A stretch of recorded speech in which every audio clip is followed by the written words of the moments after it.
১০ লক্ষ লোক যদি একসাথে হয়ে ঢাকার মাটিতে একযোগে নাশকতা করতে নামে, তাহলে আমার মনে হয় যে তারা যে লক্ষ্য উদ্দেশ্য নিয়ে রাজপথে নামবে সেই লক্ষ্য উদ্দেশ্য সম্পূর্ণরূপে তাদের নিয়ন্ত্রণে থাকবে এবং তারা সেটি আদায় করতে সক্ষম হবে।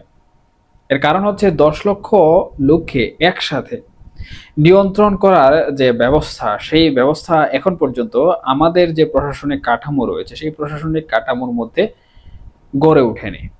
এবং ১০ লক্ষ লোক যদি একসাথে ধরুন মব করতে করতে প্রশাসনের যারা ফোর্স রয়েছে সেই সকল ফোর্সের দিকে এগিয়ে যায়, তাহলে সেই ১০ লক্ষ লোককে বা সেই ১০ লক্ষ মবকে কোনোভাবেই আমাদের পুলিশ বলুন, আর্মি বলুন, তারা কিন্তু নিয়ন্ত্রণ করতে পারবে না বা ঠেকাতে পারবে না।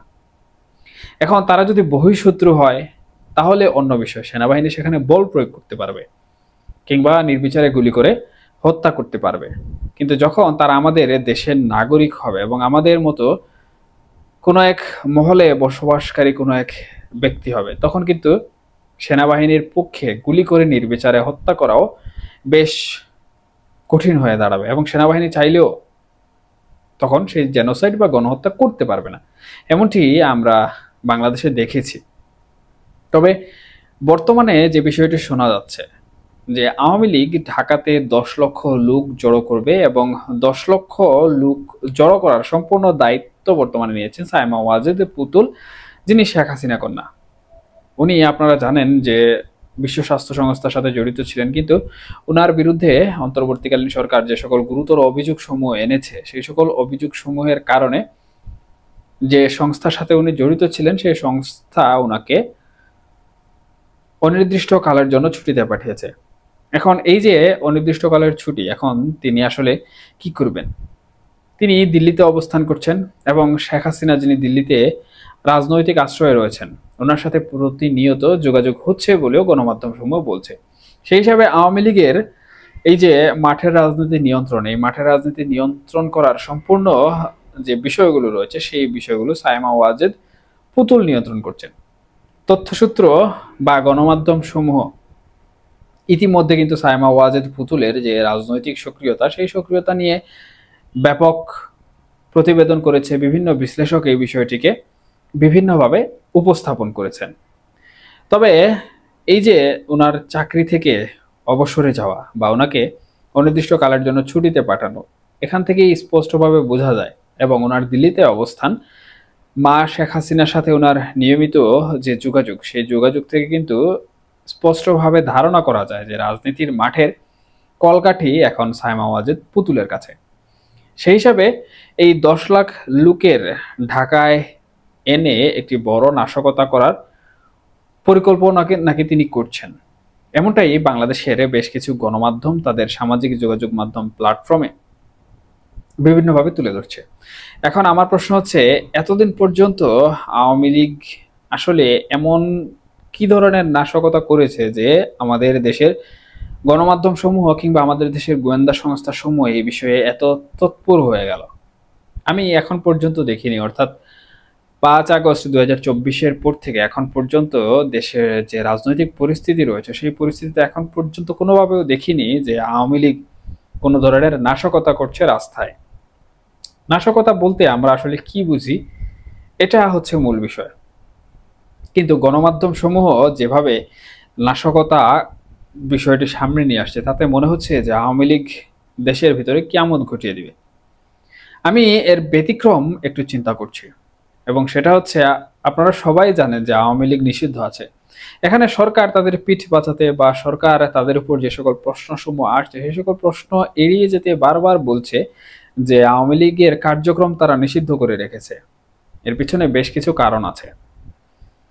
তো এখন একটি রাজনৈতিক দলের কার্যক্রম নিষিদ্ধ রয়েছে, সেই রাজনৈতিক দলটি নিষিদ্ধ রয়েছে, তাহলে সেই সকল রাজনীতির যে সকল ব্যক্তিবর্গ রয়েছেন রাজনীতির সাথে জড়িত, তারা তো আসলে তাদের যে রাজনৈতিক চর্চা রয়েছে সেই রাজনৈতিক চর্চা নিয়ে মাঠে থাকার চেষ্টা করবেন, এটাই স্বাভাবিক। এবং অন্তর্বর্তীকালীন সরকার তাদেরকে দমন করবে, এটাও অত্যন্ত স্বাভাবিক একটি বিষয়। কিন্তু এখন পর্যন্ত আওয়ামী লীগের যে মিছিল আমরা লক্ষ্য করেছি সেই সকল মিছিল থেকে কিন্তু কোনো ধরনের নাশকতা আমরা দেখিনি। কারণ তারা কোনো গাড়িতে এখন পর্যন্ত আগুন দেয়নি, তারা কোনো দোকানপাট ভাঙচুর করেনি, কিংবা তারা কোনো ককটেল বিস্ফোরণ ঘটায়নি, অথবা তারা কোনো ধরনের জ্বালাপোড়াও কর্মকাণ্ড করেনি, যেগুলো সাধারণত আমাদের রাজনীতিতে নাশকতা হিসাবে পরিচিত। তাহলে এই যে আমরা বারবার তারা নাশকতা করবে এমন একটি ভীতিকর পরিস্থিতি তৈরি করছি, সেই ভীতিকর পরিস্থিতিতে আমি মনে করি সাধারণ জনগণ যারা রয়েছেন, যারা ঢাকাতে অবস্থান করছেন, যারা বিভিন্ন চাকরি করছেন ঢাকাতে, তারা কিন্তু এক প্রকার আতঙ্কের মধ্যে পড়ে যাচ্ছেন এবং তাদের যে নিত্যদিনের জীবনযাত্রা রয়েছে সেই জীবনযাত্রার মধ্যে চিন্তার একটি ভাঁজ তৈরি হচ্ছে। তারা অস্থিতিশীল বাংলাদেশের কথা চিন্তা করছেন এবং ঝুঁকিপূর্ণ জীবনযাপন করছেন। এখন কথা হচ্ছে, সায়মা ওয়াজেদ পুতুল যদি এর আগে চাইতেন, কিংবা আওয়ামী লীগ যদি এর আগে চাইতো দেশে এ ধরনের নাশকতা করতে, তাহলে কি আওয়ামী লীগ করতে পারতো না? কারণ আমরা এই যে গত সপ্তাহ রয়েছে, গত সপ্তাহের যে রিপোর্টগুলো রয়েছে গণমাধ্যমের, কিংবা আওয়ামী লীগের মিছিল সম্পর্কিত যে তথ্যসমূহ গোয়েন্দা সংস্থাগুলো গণমাধ্যমে জানিয়েছে, তাতে দেখা যাচ্ছে যে এখন পর্যন্ত সারা দেশব্যাপী তারা গত এক সপ্তাহে প্রায় 100-র উপরে ঝটিকা মিছিল করেছে, অর্থাৎ মিছিল করেছে তারা। এবং সেই 100 মিছিলে গতদিন থেকে অনেক বেশি মানুষের সমাগম হয়েছে, 100+ মিছিল, অনেক মানুষের সমাগম হয়েছে। কিন্তু সেই মিছিল পরবর্তীতে তারা কি কখনো কোনো ধরনের ভাঙচুরের মধ্যে চলে গিয়েছে? যায়নি। তারা মিছিল শেষ করে তাদের যে প্রাণ ভয় রয়েছে সেই প্রাণ ভয়ে এদিক ওদিক ছুটাছুটি করে কোনো মতে গ্রেফতার এড়িয়েছে। যদিও আমাদের প্রশাসন অনেককেই গ্রেফতার করেছে বিষয়গুলোতে, কারণ তাদের কার্যক্রম নিষিদ্ধ রয়েছে, সেই হিসাবে তাদেরকে গ্রেফতার করবে, এটাই স্বাভাবিক। কিন্তু তারা যদি চাইতো তাহলে এর আগেও দেশে বিক্ষিপ্তভাবে নাশকতা করতে পারত, কিন্তু তারা কোনো ধরনের নাশকতা করেনি। এর পিছনে একটি গুরুত্বপূর্ণ কারণ রয়েছে, সেটি হচ্ছে আমরা বিভিন্নভাবে বর্তমান সময়ে আওয়ামী লীগের যে সকল ব্যক্তিবর্গ বিভিন্ন সামাজিক যোগাযোগ মাধ্যমে বক্তব্য দেন, সে সকল বক্তব্যে কিন্তু উঠে আসে যে আওয়ামী লীগ জনগণের মতামত নিয়ে, জনগণের ভোটাধিকার যেটি রয়েছে সেটি পেয়ে, জনসমর্থন পেয়ে রাজনীতিতে ফিরবে। এর মানে আওয়ামী লীগের পক্ষ থেকে এটি স্পষ্টভাবে বোঝা যায় যে তারা আসলে তাদের যে ভোট ব্যাংক রয়েছে, কিংবা তাদের প্রতি মানুষের যে সমর্থন রয়েছে, সেই সমর্থন নাশকতা করে কোনোভাবে হারাতে চায় না। অর্থাৎ এর মানে দাঁড়ালো আওয়ামী লীগ মূলত যে নাশকতার কথা আমরা বলছি, যে জ্বালাও পোড়াওয়ের কথা আমরা বলছি, সেই জ্বালাও পোড়াও আসলে করতে চাচ্ছে না। তাহলে এই যে বড় বড় পরিকল্পনাগুলো আমরা বিভিন্নভাবে প্রচার করছি, প্রচার করে দেশের মানুষকে জানান দিচ্ছি, এবং সেখানে ভালোভাবেই বলছি যে গোয়েন্দা তথ্যসমূহ বলছে।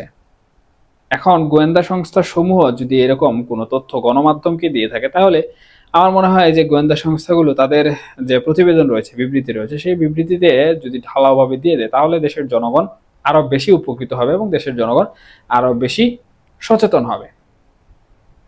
আমরা যদি প্রতিদিনই আওয়ামী লীগ নাশকতা করবে, আওয়ামী লীগ নাশকতা করবে, 10 লক্ষ মানুষ ঢাকায় আসবে, এমন নিউজ প্রচার করতে থাকি, এমন খবর আমরা প্রতিদিন প্রচার করতে থাকি, তাহলে দেশের মানুষ আসলে বিরাট এক অনিশ্চয়তার দিকে চলে যাচ্ছে এবং আতঙ্কের মধ্যে পড়ে যাচ্ছে প্রতিদিন।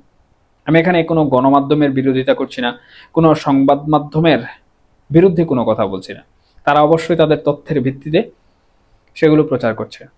কিন্তু সরকারকে সব থেকে বেশি যে জিনিসটি ভাবতে হবে সেটি হচ্ছে দেশের জনগণ, দেশের নাগরিকের শান্তির কথা।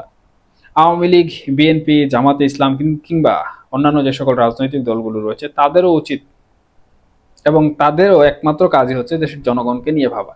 সেখানে প্রতিদিন যদি আমরা দেশের জনগণের মধ্যে এক ধরনের আতঙ্ক সৃষ্টি করে রাখি, তাহলে জনগণকে নিয়ে আসলে আমাদের ভাবাটা অনেকখানি কষ্টের হয়ে যাবে।